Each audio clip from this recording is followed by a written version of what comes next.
question of war crimes. Do some prominent British Muslims have a criminal past?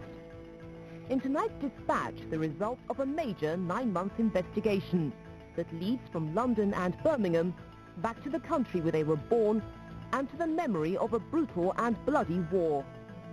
Tonight's dispatch presents evidence of crimes committed not in Bosnia or Rwanda, but in Bangladesh. Crimes that can be prosecuted under British law.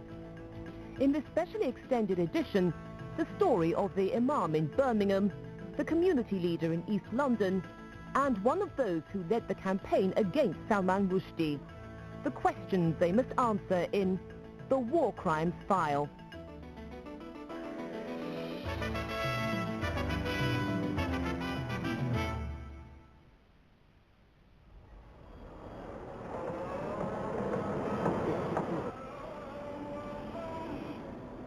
Dhaka, the capital city of Bangladesh.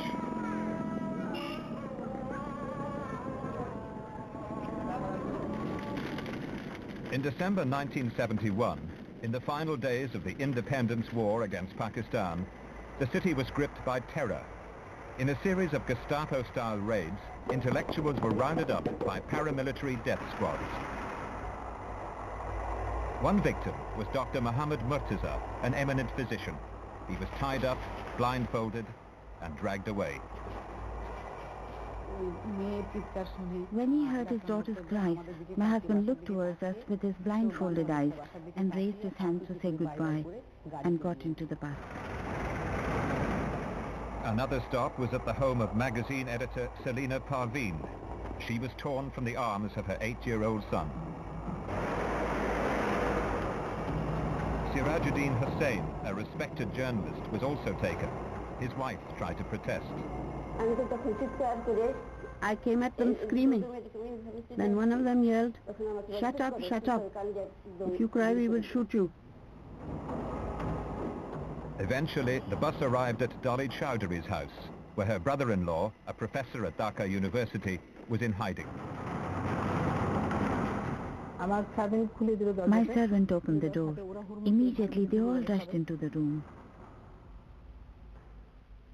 We were all screaming and crying out loud. Then they forcibly dragged him off. Professor Chowdhury was never seen again.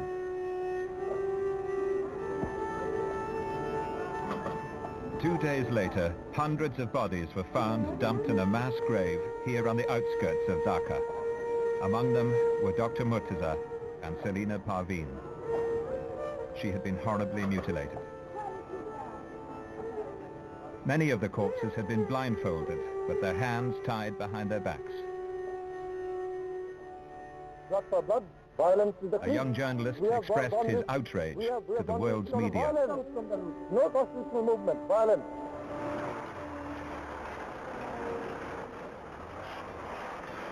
24 years later, that same journalist, Inayatullah Khan, revisits the site of the mass graves. He recalls searching for the bodies of his colleagues and friends. It was a pogrom. It was a pogrom. I mean, it can only be likened to a Nazi-like pogrom. The bodies are mostly very mutilated. In some cases, they're even, the bodies are decapitated bodies, or limbs cut, or decapitated bodies. It's very difficult. It's too terrible to describe it. Very difficult. Many of these killings were carried out not by the retreating Pakistani soldiers, but by Islamic fundamentalists who collaborated with them. These were people who were Bengalis, who by absolutely perverted notions of religion sought to justify the worst kind of cruelty, genocide, rape, and the kind of atrocities which we were absolutely horrified to discover had taken place. It was essentially a political killing done by the fundamentalist party, who not only believed in Pakistan, but also not only collaborated with the Pakistan army in the genocide, but had their own scheme of killing. Some of those responsible for the killing have lived in Britain for around 20 years and are prominent members of the Bangladeshi community. This man is involved in a network of Islamic groups. He's the vice chairman of the East London Mosque and a trustee of Muslim Aid. This man is the head teacher of a Muslim school and a co-opted member of Tower Hamlets Education Committee. And this man is the imam of a mosque in Birmingham and on the national executive of an Islamic fundamentalist organization. In a 9-month investigation, Dispatches has uncovered evidence that all 3 men were involved in war crimes in Bangladesh. Under the Geneva Conventions, enacted by Parliament, they can be prosecuted in British courts, even though their crimes were committed abroad. I think the message has to go out that if people commit war crimes, there's nowhere in the world where they can run. There isn't going to be a sanctuary, and they can be prosecuted wherever they are found. The seeds of the Bangladesh War were sown back in 1947 with the end of the British Raj. As part of the independence deal, Lord Mountbatten presided over the partition of India. Millions of refugees, both Hindus and Muslims, fled their homes. The Muslims flocked to a new nation, Pakistan, which was split in 2, West Pakistan and East Pakistan.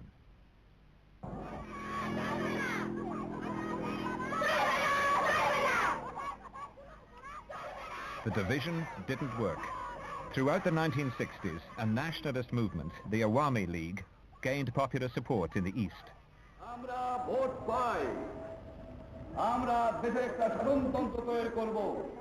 In 1970, under the charismatic leadership of Sheikh Mujibur Rahman, the Awami League won an overall majority in Parliament. But the military rulers refused to give up power. None of us had envisaged the kind of brutality, the kind of genocidal onslaught that was unleashed on the night of the 25th of March, the 26th of March. On that night, the Pakistan Army moved into Dhaka. Roadblocks were set up, government buildings were secured, and a curfew was imposed. Here in Old Dhaka, Pakistani troops went on the rampage, murdering indiscriminately. This picture is my father, this my little brother. He was stabbed once with a bayonet. Just one bayonet stab, nothing else. One bullet in my father's chest. It was at the University of Dhaka that some of the worst atrocities were committed.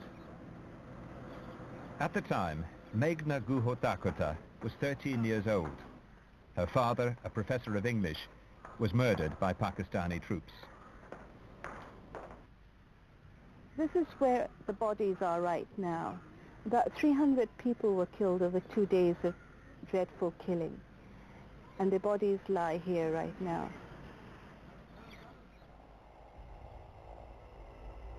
This rare piece of film was secretly shot during the massacre.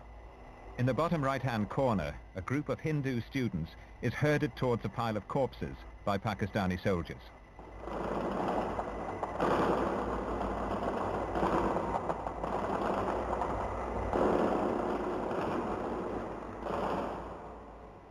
One of the students begs for his life. The soldiers appear to leave. Then one comes back.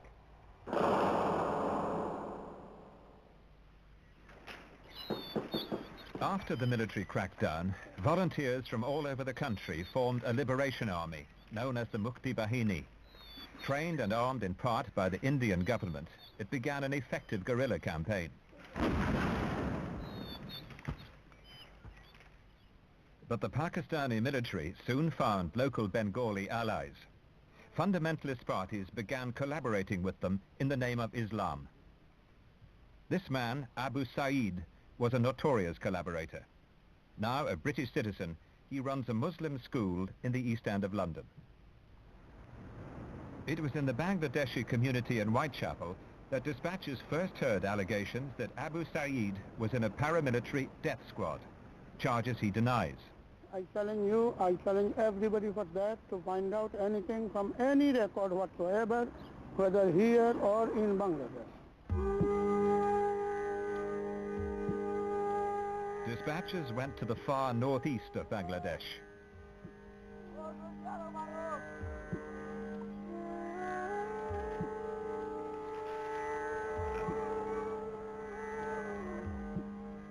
Abu Sa'id was born and raised here in the province of Sylhet.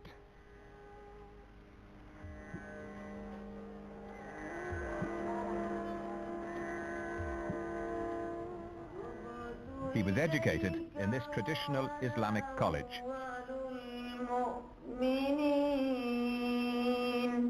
Those who grew up with him remember him well.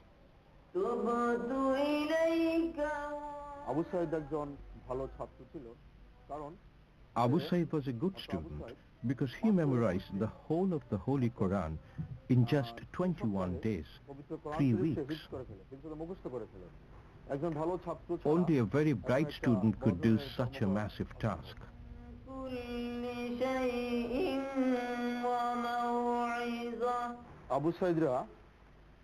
From the very beginning, Abu Sa'id was involved with the Islami Chhatra Sangha, the student branch of Jamaat-e-Islami. Jamaat-e-Islami was then, and is today, an extreme group of Muslim fundamentalists. Unlike the Awami League, which stood for a secular, independent Bangladesh, the Jamaat wanted to remain part of the Islamic State of Pakistan and was violently opposed to the independence movement. In 1971, this man, Lutfur Rahman, was second in command of the Jamaat in Sylhet district. Dr. Faisal Haq practices in the small town of Kanai Gat. He remembers how a month after the war began, Abu Sa'id and Lutfur Rahman addressed a crowd of 500 Jamaatis. They issued a fatwa, a religious edict, sanctioning the murder of their political opponents. The fatwa was issued by Maulana Abu Sa'id. It said that people who joined the war or who were Awami Leaguers were kafirs, non-believers. People who captured them or who died capturing them would become martyrs, and if they lived, they would become heroes. Hafiz Lutfur Rahman was at the meeting. He also supported it.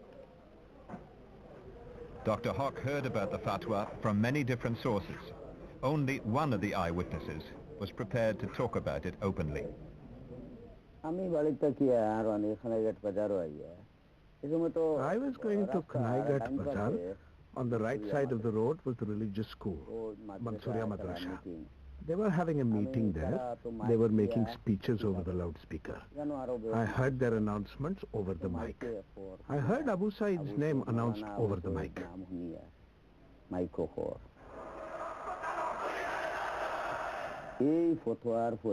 After the fatwa, all the mass killings began. Dr. Haq was well known as a supporter of the independence movement. Three of us, my nephew Ahmad Hussain, Jalal and myself, were captured one night and taken to the dark bungalow. And we were beaten from 8 a.m. to 4 p.m. They broke the stool. I needed treatment where the skin was peeled off my back. Even my nails fell off. Do you think that your torture was caused by the fatwa? It was caused by the fatwa. This action followed the fatwa. Soon after, Lutfur Rahman was one of the signatories of this leaflet distributed around Sylhet. We must eliminate people who are traitors, miscreants, separatists and rumor mongers. Within a few days, local Jamaat leaders held a meeting here on this school field in nearby Charkai. According to Mufiquddin, Lutfur Rahman was one of the main speakers. They made a list of freedom fighters and active leaders of the Awami League. The purpose of this was to burn the houses. to catch those who supported the Awami League and the freedom fighters. How do you know about the meeting? I was there. I was in Charkhai. There were many people. About 1,000 attended the meeting. The organizers were Lutfur Rahman, Manjur Hafiz and Shamsul Haq. These three organized it. It was Lutfur Rahman who drew up the list. The next day, Lutfur Rahman returned to Charkhai, leading a mob of 500 Jamaat supporters. They were shouting slogans and marching to the house of an old man, a spiritual leader named Yazmir Dafadar, whose family were prominent members of the Awami League. As the mob marched towards the family compound, his cousin Aklas Ali was forced to join them. I did as I was told. I was frightened. I went along with all the people. We came this way with them. There were thousands of people shouting slogans as they followed. They walked along this road. As the mob approached, Dafadar came out to greet them. As soon as he came out in front of them, they got hold of him. They beat him with a stick. They told me to beat him with a stick. I said I couldn't. In the name of God, I said I couldn't. Manjur Hafiz hit him. He fell and started reciting the Quran. Then those Kafirs insisted. He was saying, victory to Bangladesh. They wanted the Pakistanis to hear them. They claimed he said, joy Bangla, victory to Bangladesh. Who said joy Bangla? Lutfur Rahman said this. By claiming that the old man had been chanting nationalist slogans, Lutfur Rahman incited the crowd to further violence. They dragged him from here to there, you see. Then they began to beat him and stone him, you see. After that, the three of them kept him there for a few moments, and then they dragged him along this road, the three of them. Lutfur Rahman, Manjur Hafiz, Shamsul Islam, then threw him into the pond. After the murder, the family compound was looted and set on fire. Lutfur Rahman and two others broke into the old man's house. His widow was beaten up and thrown out of her home. It was the start of a slaughter of innocent civilians that spread across the entire region. Today, Lutfur Rahman is a British citizen and lives in Birmingham. He's the imam of this mosque in the Bordsley Green Islamic Centre. He failed to respond to repeated requests to answer the allegations made in this programme. Dispatches tracked him down at his home to give him one last opportunity. I'm from Channel 4 Television, Dispatches. Yeah. I'd like to ask you some questions about your wartime activities in 1971. Thank you. We have evidence that you were involved in war crimes during 1971. No, I was not there. Specifically, we have evidence that you were involved in the stoning of Yazmir Dafadar in Chowk. I have no. We also have evidence that you were involved in a fatwa. Sir, these are serious allegations. Can we please talk to you about them?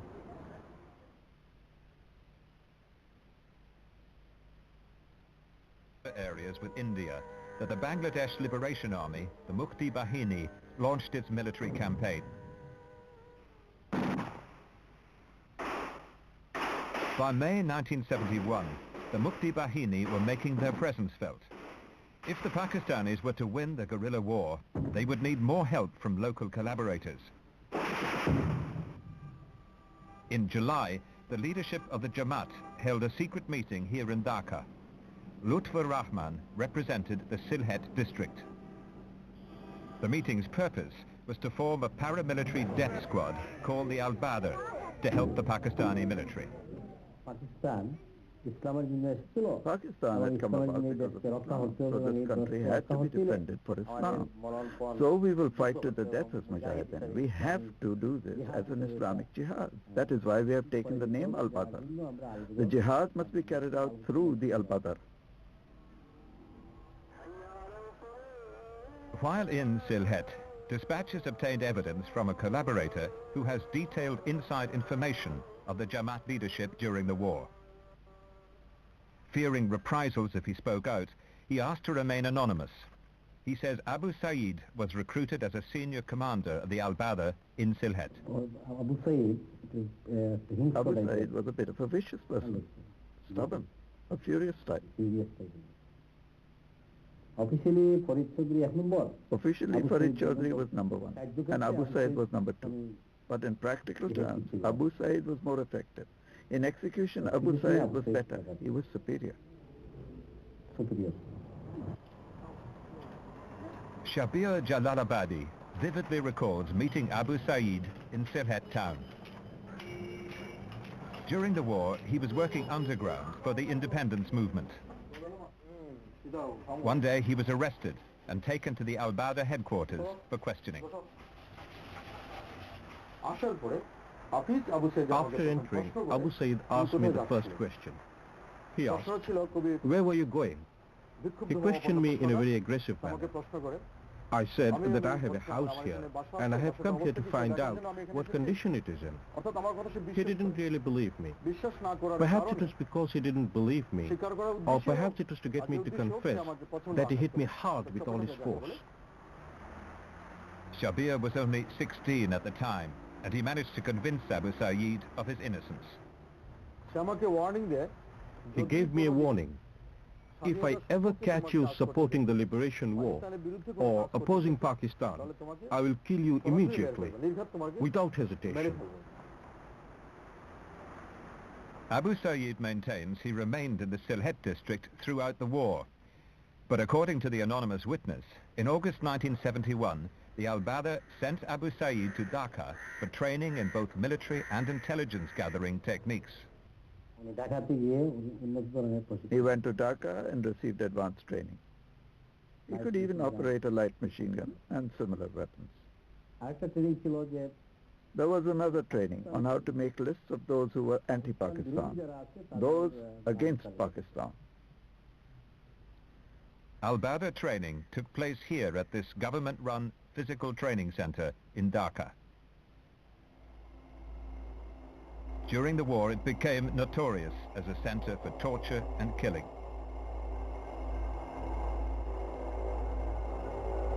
The caretaker witnessed the horror that took place here. Rahman Ali. There would be training twice a day. After the training, they would kill a few people themselves and cut them up and dump them. And then they would shoot some in Raya Bazar and dump them too. Those still breathing would be shot. Raya Bazar was a swamp near the torture center, which was used as a mass grave. Victims were taken there to be killed. Delwar Hussain is one of the very few survivors of the death camp. 24 years ago, he was taken to Raya Bazar with hundreds of other prisoners for execution. When the Al-Badr started shooting, he dropped to the ground as if dead. He gave dispatches first-hand evidence of the Al-Badr's torture techniques. The skin and the scalp were cut, and they put out some people's eyes, and the teeth in people's mouths were smashed. The skin was all, and the entire floor was covered in blood. According to the anonymous source, after completing Al-Badr training, Abu Saeed returned home to Sylhet. He then worked alongside Lutfur Rahman in organizing the preparation of hit lists of suspected nationalists.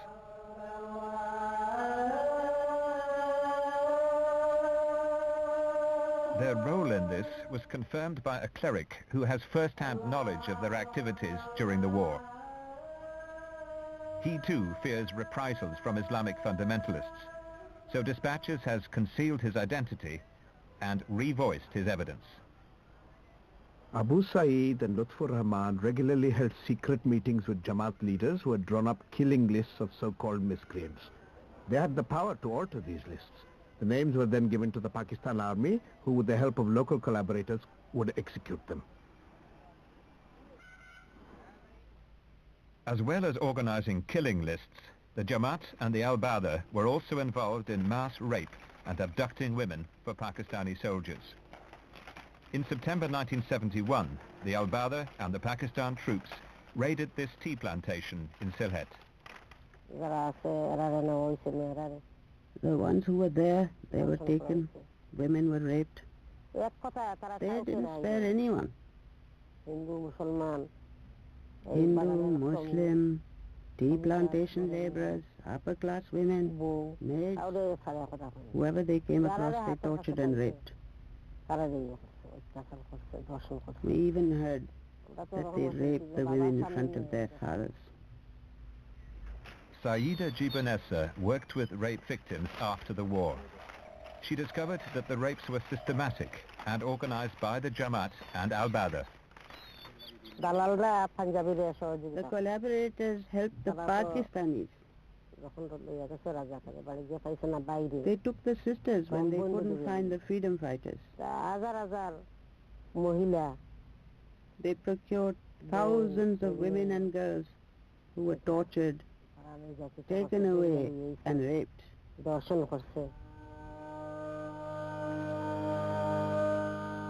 After liberation, rape victims were filmed at this welfare center. Hindu women told how they were deliberately made pregnant to force them to have a Muslim child. Many of them had abortions. Some committed suicide.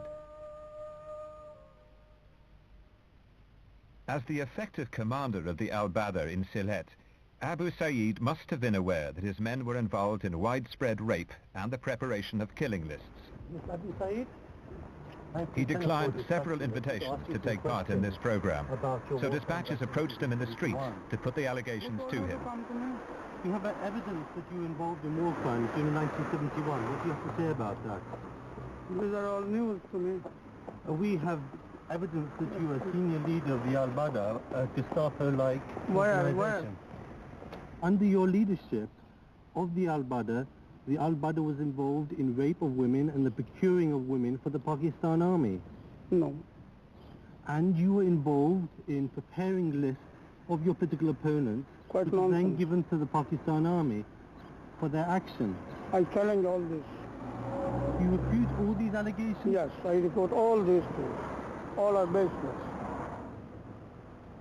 Abu Saeed used to work closely with another war criminal resident in Britain. Chowdhury Moinuddin is one of the men who controls the East London Mosque, one of the biggest mosques in the country. In 1989, Moinuddin was one of the leaders of the campaign which preceded the fatwa on Salman Rushdie. To many in the Muslim community, he's a respected figure. But Dispatches has found that during the Independence War, he was a leading commander of the Al-Badr and one of those responsible for organizing the systematic slaughter of Dhaka's intelligentsia. Chowdhury Moinuddin is not a symbol of killing. He is in fact a participant in the killing. He is in fact a mastermind behind the killing. I think that he should be treated as a war criminal.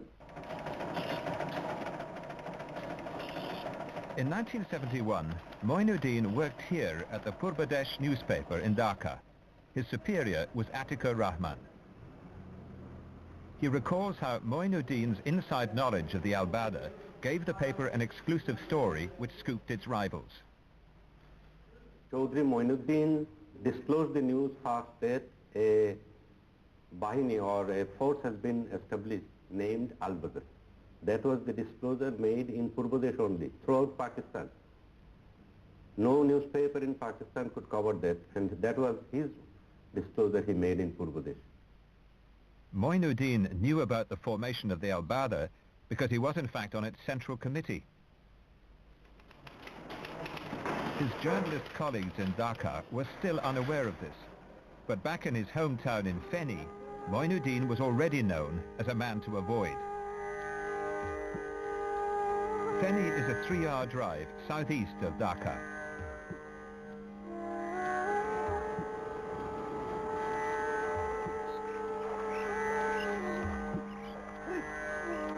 This is Chowdhury Moinuddin's family home in a small village just outside the town.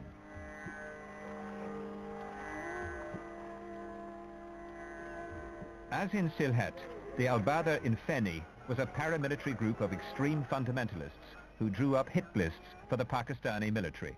Chowdhury Moinuddin came to Feni several times. His main as many intellectuals as possible. On December the 16th, 1971, the Pakistanis surrendered to the Indian Army, and the nation of Bangladesh was born. Freed from a Pakistani jail, Sheikh Mujib returned to Dhaka in triumph on January the 10th, 1972. That same day, he pledged that war criminals and collaborators would be brought to trial. I would like to assure our people that those who are responsible for committing atrocities and for the collaboration will not go unpunished. I would therefore appeal to all concerned to remain patient while the due process of law takes its course. Some people took the law into their own hands. In the immediate aftermath of the war, there were revenge killings of collaborators. Many were taken into protective custody, but even then, they weren't always safe. Shortly after liberation, Atikur Rahman intervened when a member of the Jamaat, Khalek Majumdar, was being tortured. I asked the freedom fighters who were there not to torture him anymore, but to hand him over to police. And then he disclosed that he was not involved in killing, but Chaudhry Moinuddin was the operation in charge of Al-Badr in Dhaka city. Although Majumdar was found guilty of abducting a senior journalist, his conviction was later overturned on appeal. But despite the circumstances of his detention, Atikur Rahman remains convinced that the evidence Majumdar gave about Moinuddin is reliable. He always claimed that Chaudhry Moinuddin was the operation in charge of Al-Badr in Dhaka city. Then I asked him whether he can give a written statement. He agreed. He said, yes, why not? I'm not afraid. I can give it because I know it very well. Named as operation in charge of the Al-Badr, Moinuddin became a key target for the new government. Professor Abedin was ordered by Sheikh Mujib's nephew to go to Dhaka and find him. We went to different parts of Dhaka city to carry out our mission. Chaudhry Moinuddin could not be found, and we discovered either the Pakistan army or the collaborators had helped him to escape from Bangladesh. By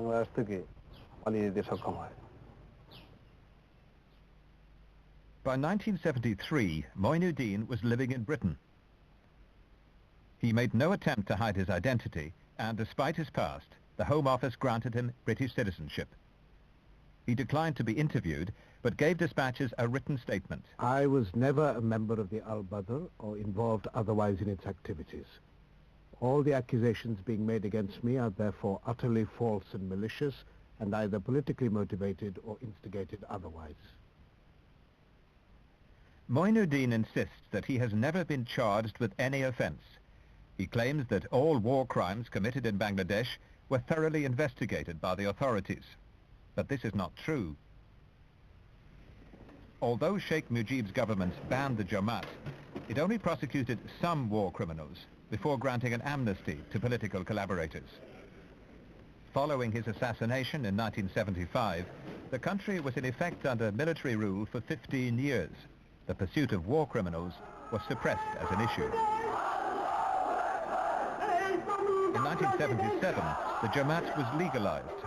It denies its role in war crimes, and today is a growing force in Bangladesh politics, with 20 MPs, some of whom are themselves alleged to be war criminals.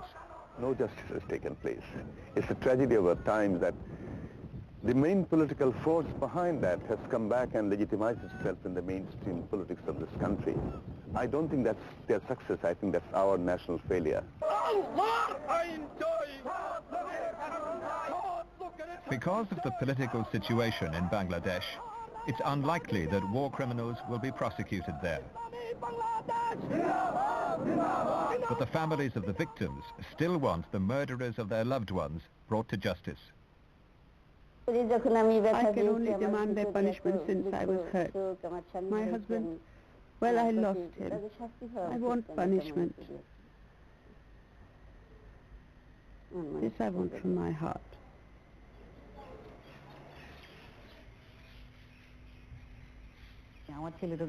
My son was 9 months old then. My daughter was 3.5. I had to bring them up alone.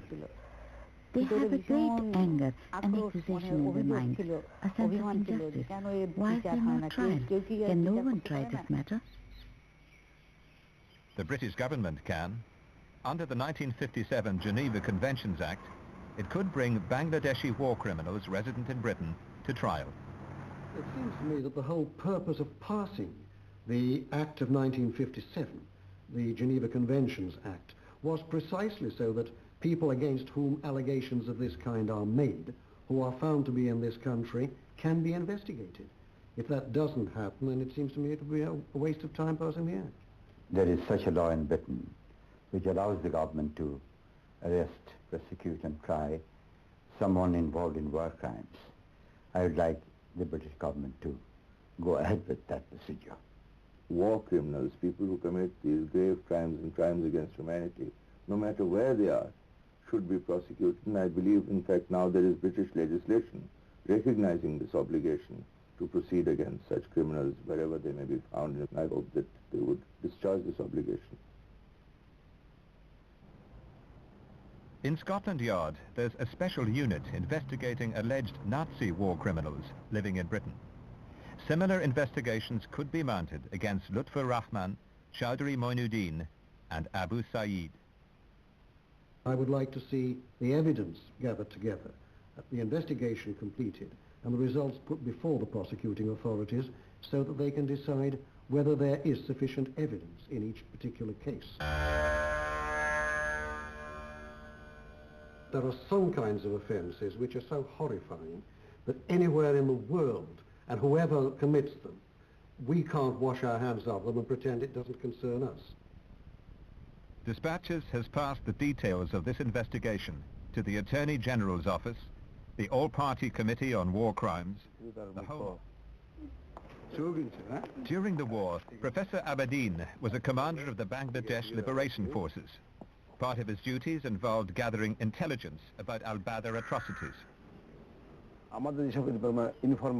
We had informers from whom we received information. We got news about when Chowdhury Moinuddin came and even how he moved around with Ilyas, the commander.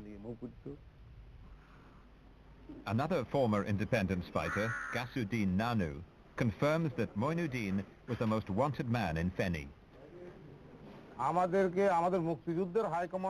We received a list from the Liberation War High Command of 10 to 12 war criminals in Feni, individuals who were anti-liberation. If possible, we were to arrest them. If that was not feasible, to kill them, wherever they were found. Chowdhury Moinuddin's name was number 1 on that list. Feni College, where Moinuddin had studied, was a death camp run by the al-Badr.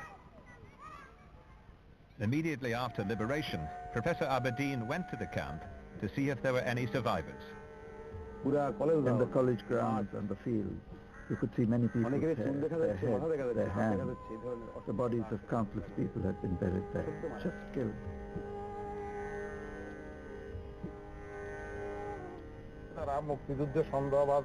They would bring people who were suspected of being involved in the Liberation War. People were tortured in inhuman ways. Many were murdered, many crippled for life, many blinded. Many of them had their hands and feet cut off. All operations here were carried out under orders from the central headquarters, and the central leaders were Chowdhury Moinuddin and others. It is unclear whether Chowdhury Moinuddin actually went out on pickups in Feni, but in Dhaka, eyewitnesses identified him as leading al-Badr abductions of intellectuals.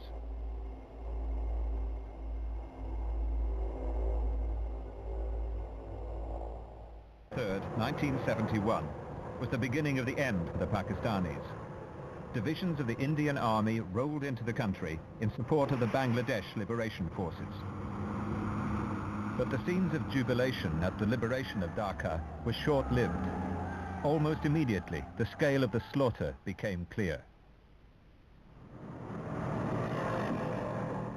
Dulu Rahman remembers a journey he took 24 years ago looking for his brother, who disappeared in the early hours of the morning a few days before liberation. One of the places he came to search was the site of a mass killing field where the Pakistani army and the Al-Badr dumped their victims' bodies. Now, a monument to the dead. Dulu remembers the dreadful sights that greeted him that day. I searched extensively, and I mean, what can I tell you? There were endless corpses there. And those corpses had rotted, putrefied. It was so bad that we covered our faces and noses with scarves, leaving just our eyes showing. The stench was unbearable. Yet, in the midst of that, I searched for my brother's body. Not just I, but everyone searched for their loved one. I looked for the body of my older brother, A.N.M. Mustafa, but I gave up. I couldn't find it. Mustafa was a journalist who worked alongside Chowdhury Moinuddin. A couple of weeks before his disappearance, an incident had taken place in the newsroom. Both of them had an altercation, you can say. Ghulam Mustafa was critical of Jamaat's role, which Chowdhury Moinuddin did not like.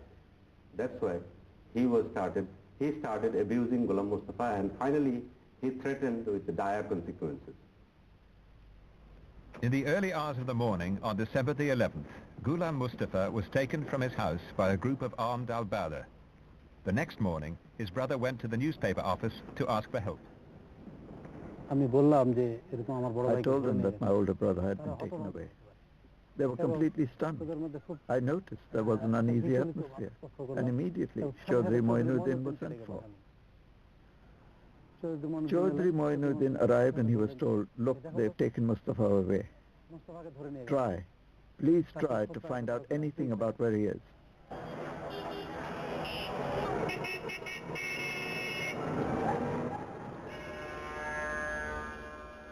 Chowdhury Moinuddin took Dulu around the Pakistani and Al-Badr bases in Dhaka, including the notorious physical training center in the north of the city. In 1971, these bases were heavily guarded, with access restricted to military and Al-Badr personnel. Did Chowdhury Moinuddin have difficulty in gaining entry to the Al-Badr offices? No, that's not what I saw. Because in every office, I saw him enter easily, very easily. And particularly when he went to the physical training center, it was as if the guards were standing to attention. And he went straight inside. He didn't face any obstacles anywhere. Dulu's brother, Ghulam Mustafa, was never seen again. On the night he disappeared, other journalists were targeted by the Al-Badr. One was Inayatullah Khan. Luckily for him, he'd gone into hiding. I came to know later that they beat up a particular person whom they thought to be me, and one of the tenants upstairs, he heard the noise, he heard the sound, he heard the shouts that are you Inayatullah, and he was denying all the time, and he was very badly beaten up. Another journalist in fear of the Al-Badr was Ataus Samad.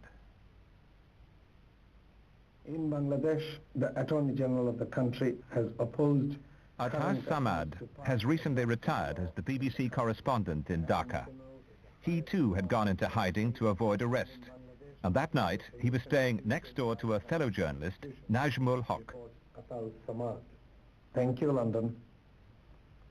I heard a voice shouting, save me, please save me. And then another voice ordering him to be quiet.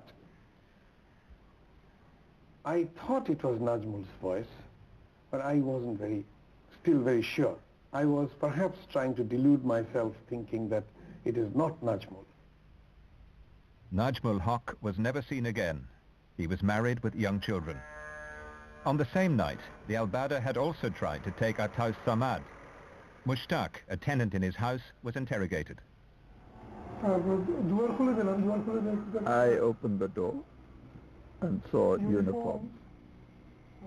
Their clothes were military. Someone held a Sten gun to my chest. Two people on two sides picked up their rifles. There was a man standing in ordinary clothes, in civilian dress. A muffler was wrapped around his head. He asked, "Where is Ataus Samad?" Mushtaq was being dragged out to the Al-Badr bus when he suggested they should ask a neighbor, Mahmudur Rahman. They asked, "Where is Ataus Samad?" "I don't know. They've locked everything up and gone off somewhere. How am I supposed to know?" The Al-Badr then went to the home of another journalist, Sirajuddin Hussain. "What's your name?" "My husband said Sirajuddin Hussain." "Where do you work?" He answered, "Ittifaq." There was this man. He had a muffler around his neck. He was wearing a sweater and he had big bulging eyes. Then one of them rolled his eyes at the two others and he signaled that it was this man. Hussain was dragged from his home and never seen again.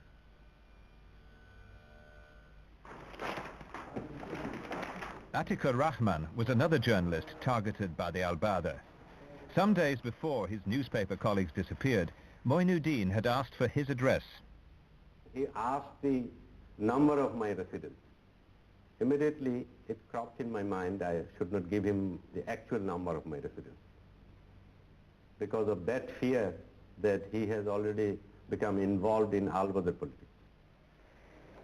After the war, an Al-Badr hit list of journalists was found, including Atikur Rahman's name and the false address he'd given to Moinuddin. I gave that address to only Chaudhry Moinuddin, and when that address appeared in the Al-Badr list, that is obvious that he has given this address to Al-Badr. It makes clear that he was involved in Al-Badr killing. Are you sure that you didn't give that address to anybody else? Sure, I remember very well that I never gave that address to anyone else except Chaudhry Moinuddin. After the end of the war, Atikur Rahman wrote a story that made front-page news across Bangladesh, naming Chaudhry Moinuddin as a member of the Al-Badr. After seeing that picture, I was able to identify him and think that he is Mr. Moinuddin. How can you be so sure? His features, his coloring. After all, I had met him personally. Later, when his picture came out in the newspapers, I was able to recognize him, that he is the man. Are you sure that the picture you saw in the newspaper was the same man that led the Al-Badr to Ataus Samad's house? I'm sure about this. How can you be so certain? It was dark. The light didn't fall inside my house because of the blackout. When they came in, I'd put the light on in the room.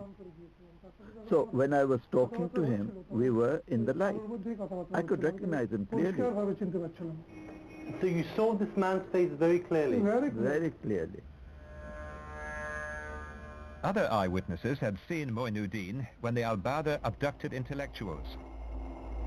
2 days before liberation, he was identified during the pickup of Professor Mufazzal Haider Chowdhury. Dolly Chowdhury remembers what happened. I saw 3 or 4 men standing with scarves over their faces. They were armed with guns. One of the Al-Badr commanders told the family not to worry, as he was one of the professor's former students. Immediately my husband tried to whip off his scarf. He quickly pulled it up very fast. It was a matter of a second. Can you tell me whether you identified any of the men that came to the house? I was able to identify one. Moinuddin. How did you identify him? When he was a student, he often used to go to my brother-in-law's house. My husband, my sister-in-law, my brother-in-law, we all recognize that man. Professor Chowdhury was taken to the Al-Badr torture center. Delwar Hussain heard him being tortured in the next room. Even in the darkness I was able to recognize him. He was asked various questions and he gave his name. He said, "My name is Mufazzal Haidar Chaudhry." Right after that, they started beating him with an iron rod. After beating him in various places, his eyes, his face, and his hands, he was tortured and he screamed.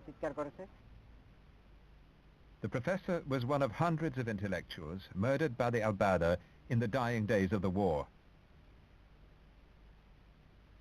Academics, doctors, and journalists were all targeted. After the war, Professor Ani Susaman was on a commission of inquiry which wrote the official history of the conflict. He is convinced that the murder of the intellectuals was part of a calculated policy. I think when the Al-Badr went to abduct people and kill them in December 1971, they had already realized that there was no way to stop the creation of Bangladesh. So they wanted to do